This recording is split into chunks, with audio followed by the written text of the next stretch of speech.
Bonsoir à tous, bienvenue à ce flash d'information. Le Premier ministre Daniel Kablan-Duncan a regagné Abidjan hier après 5 jours passés en Grande-Bretagne. Le chef du gouvernement ivoirien est allé prendre part au sommet du G8 sur la sécurité alimentaire au nom du président de la République Alassane Ouattara. Pendant son séjour, le Premier ministre Daniel Kablan-Duncan a eu une série de rencontres, notamment avec des investisseurs, et ces derniers sont déjà intéressés par la Côte d'Ivoire.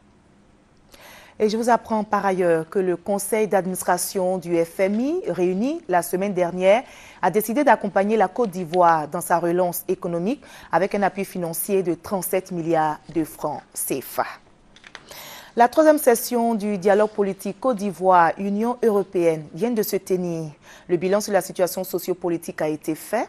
Les partenaires de la Côte d'Ivoire, dont l'Union européenne, ont pu se faire une idée de la situation au niveau de la sécurité, la justice et l'environnement des affaires en Côte d'Ivoire. On fait le point avec Patricia Omoetia.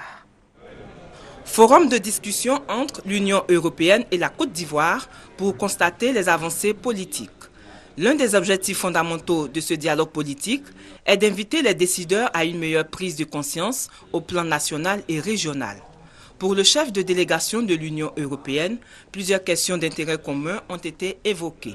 Parmi ces questions, le volet sécuritaire figure en bonne place. Le maintien de l'ordre dans ce pays revient aux forces de police ou de gendarmerie dans les zones rurales et pas à l'armée, donc ce n'est pas le rôle. Donc il faut aussi qu'on voit un peu plus comment les perspectives vont se concrétiser pour que la montée en puissance du rôle des commissariats de police ou des gendarmeries permette le retrait des FRCI des tâches de maintien de l'ordre qui ne sont pas des tâches normales pour une armée dans un pays.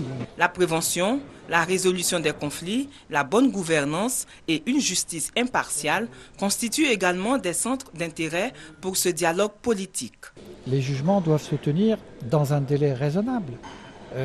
C'est question de respecter les droits de l'homme fondamentaux. Donc il y a là aussi des sujets sur lesquels nous souhaitons et nous avons un dialogue politique avec la Côte d'Ivoire.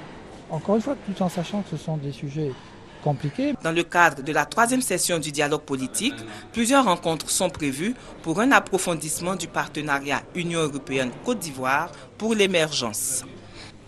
C'est une fausse alerte dont l'objectif est de créer tout simplement la psychose au sein des populations. La police nationale dément toute rumeur de rafle. Les autorités policières rassurent donc les populations sur l'ensemble du territoire et les invitent à vaquer tranquillement à leurs occupations. Aujourd'hui, 12 juin, est célébrée la journée mondiale contre le travail des enfants.